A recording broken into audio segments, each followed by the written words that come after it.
माही मेलो presenting the way back, एक मुश्किल सफ़र की सच्ची इमोशनल कहानी। ये कहानी है सेकेंड वर्ल्ड वॉर की। सोवियत यूनियन के पोलैंड पे आक्रमण करने के बाद वो जब कई लोगों को बंदी बना लेते हैं, उन्हीं में एक आर्मी ऑफिसर होता है जिसका नाम था जानुश।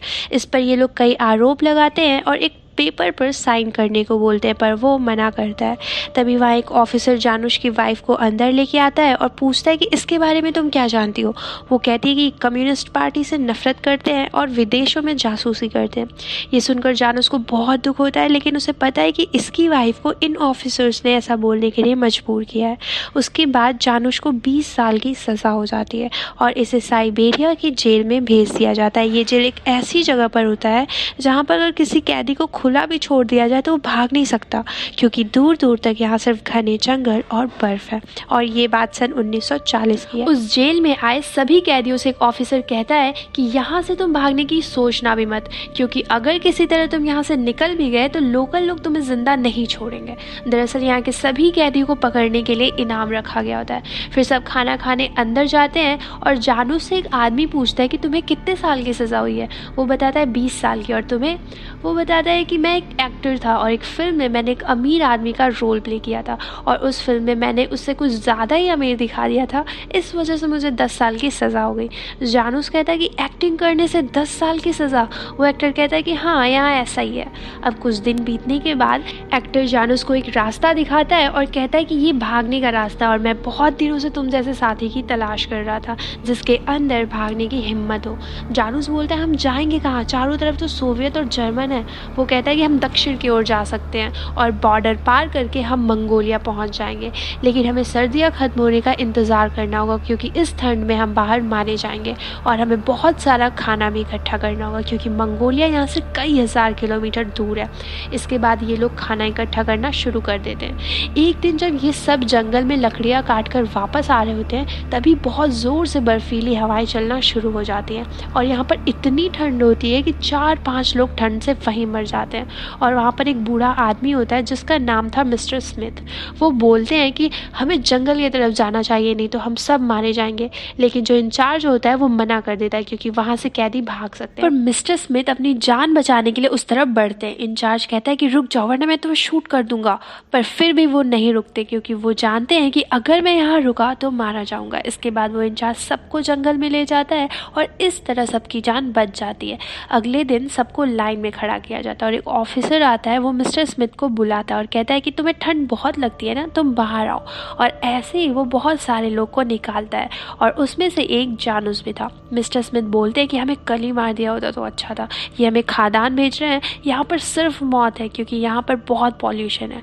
जब सब वहाँ पे एक दिन काम कर रहे हो तभी जानूस को हेलोसिनेशन होना शुरू हो जाता है और उसी भ्रम में उसे वहाँ पर अपना घर दिखता है। घर के बाहर एक पत्थर होता है जिसके नीचे चाबी है और वो दरवाज़ा खोलकर अंदर जाना चाहता है, पर उस जगह गार्ड खड़ा होता है और वो उसे गोली मारने ही वाला होता है। तभी मिस्टर स्मिथ आकर उसे बचा लेते हैं और जानूस पर चिल्लाते हुए कहते हैं कि तुम पागल हो गया, गार्ड तुम्हें गोली मार सकता था।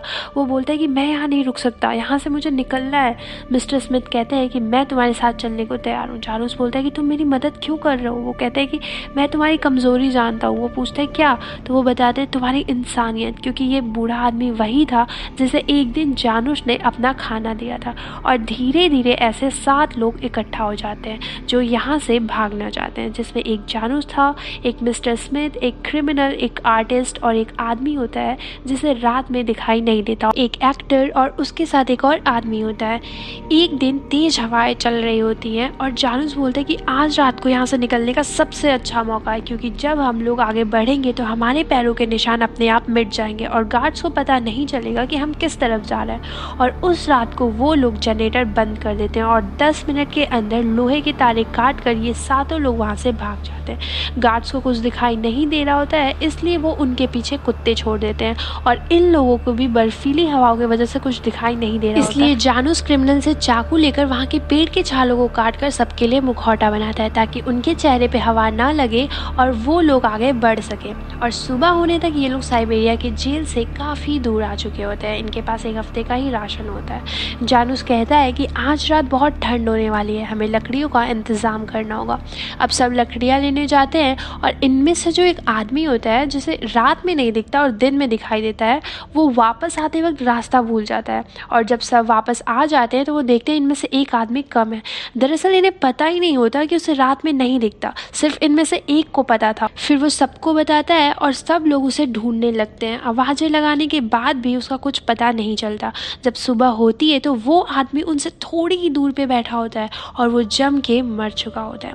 सब उसे वहीं दफना देते हैं और आगे का रास्ता तय करते हैं। इन्हें चलते चलते कई दिन हो चुके हैं और बर्फीला इलाका भी पीछे छूट चुका है। ये लोग जंगल के रास्ते आगे बढ़ रहे होते हैं, पर अब इनमें हिम्मत नहीं बची होती है। ये लोग काफ़ी भूखे हैं, कमज़ोर हो चुके हैं और इन्हें लगता है कि अब ये नहीं बचने वाला। हालांकि जिस झील तक ये पहुंचना चाहते थे, प्लान के मुताबिक इन्हें वहां एक हफ्ते पहले पहुंच जाना चाहिए था, लेकिन अभी भी वो वहां से बहुत दूर होते हैं। और एक दिन जब ये सो रहे होते हैं तो इन्हें कुछ जानवरों की आवाज़ आती है और जब इन आवाज़ों की तरफ ये जाते हैं तो देखते हैं कि कुछ भेड़ियों ने शिकार किया है और ये लोग भागते हुए उस तरफ जाते हैं और भेड़ियों को भगा देते हैं और उस शिकार को जानवरों की तरह खाते हैं, क्योंकि ये भूखे हैं। अगर ये नहीं खाएंगे तो मर जाएंगे। और इसके बाद जानुश ये तय करता है कि वो अकेला ही आगे जाके रास्ता देखेगा, क्योंकि सब चल नहीं सकते, उनके अंदर अब ताकत नहीं है। और जाने से पहले वो बोलता है कि अगर मैं एक हफ्ते के अंदर नहीं लौटा तो समझ लेना मैं नहीं रहा। और फिर वो आगे की सफ़र अकेला ही तय करता है।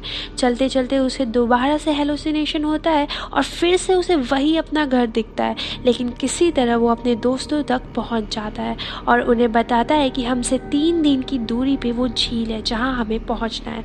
और बोलते ही वो बेहोश हो जाता है और फिर सब लोग आग जलाते हैं और उसे खाना खिलाते हैं और सुबह उसकी तबीयत ठीक होने पर वो सब लोग आगे का सफ़र तय करते हैं। जब वो झील तक पहुंचने के रास्ते में होते हैं तो उन्हें लगता है कि उनका कोई पीछा कर रहा है। जब वो उसे पकड़ते हैं तो वो एक लड़की होती है और वो कहती है कि मैं रशियन से भाग रही हूँ और वो चाहती है कि वो इनके साथ जाए, पर खाना और पानी की कमी होने की वजह से ये इसको अपने ग्रुप में शामिल नहीं करते और इस लड़की को छोड़ के वो आगे बढ़ जाते हैं। और जब वो झील के किनारे पहुंचते हैं तो उन्हें दलदल में एक जानवर फंसा दिखाई देता है और वो उसे मार देते हैं और अब इनके पास खाना है।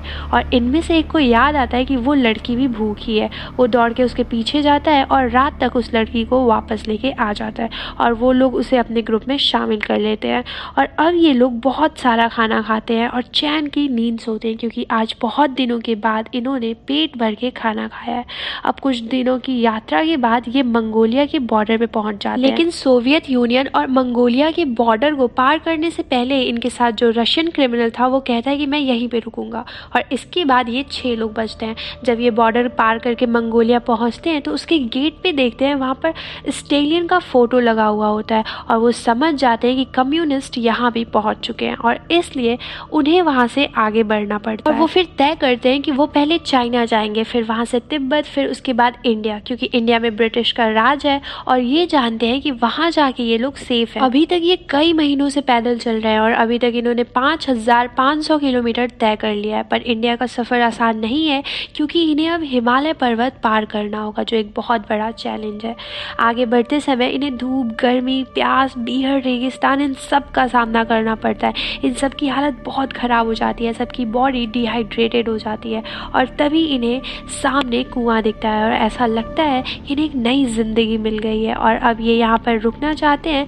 लेकिन जानुश बोलता है ऐसा करना ठीक नहीं होगा, हम भूख से भी बहुत कमज़ोर हो जाएंगे और फिर आगे का सफ़र तय करना बहुत मुश्किल हो जाएगा।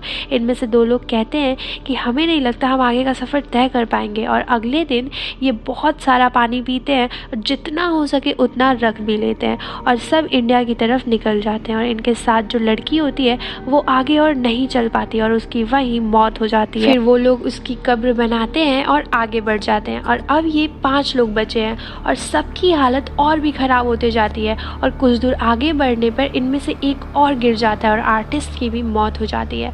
फिर भी ये हार नहीं मानते और आगे बढ़ते जाते हैं। तभी ये रेगिस्तान के उस छोर पे पहुंच जाते हैं जहां पर रेगिस्तान ख़त्म होता है और तभी मिस्टर स्मिथ कहते हैं मैं और आगे नहीं चल सकता।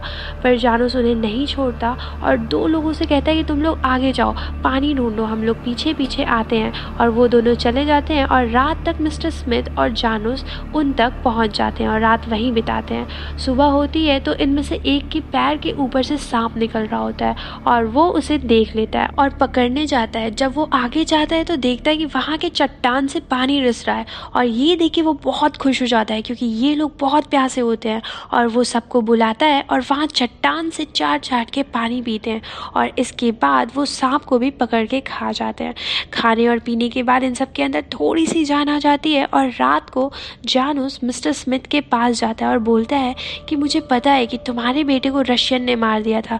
जानूस बोलता है कि मैं उसका नाम जानता हूँ और फिर जानूस उस कातिल का नाम लेता है, डेविड।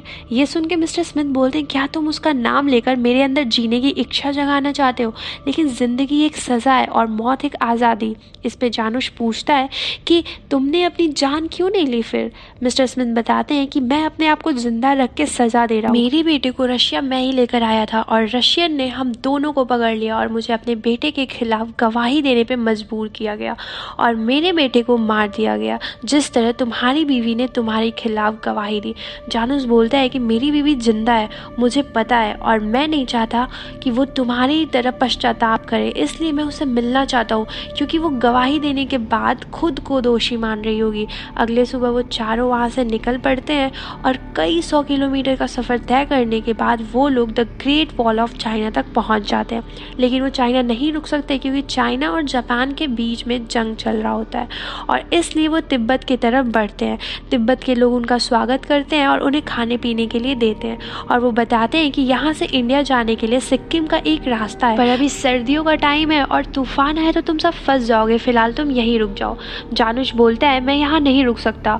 वो कहता है कि अगर हम यहाँ रुके तो थक जाएंगे और आगे नहीं जा पाएंगे। मिस्टर स्मिथ बोलते हैं मैं चाइना जाऊँगा, मुझे पता चला है कि वहाँ US मिलिट्री का प्रोग्राम चालू है और ये लोग मुझे चाइना भेज सकते हैं और वहाँ से मैं डायरेक्ट US चला जाऊँगा क्योंकि ये लोग अमेरिकन होते हैं। और सुबह होते ही जानूस और उसके दोनों साथी वहाँ से निकल जाते हैं। अब कई पहाड़ों को पार करने के बाद ये लोग फाइनली इंडिया पहुँच जाते हैं और इंडिया में इनका सब बहुत अच्छे से स्वागत करते हैं। इंडिया पहुँचने के लिए इन्हें 6000 किलोमीटर का सफ़र पैदल तय करना पड़ता है और इस मौत के सफ़र को तय करने के बाद फाइनली इनका यहाँ सफ़र ख़त्म हो जाता है। लेकिन जानूस का नहीं, क्योंकि पोलैंड अभी तक आज़ाद नहीं हुआ है, वो अभी तक कम्युनिस्ट के कब्ज़े में होता है, इसलिए जानूस 50 साल तक अपने घर वापस नहीं जा पाया।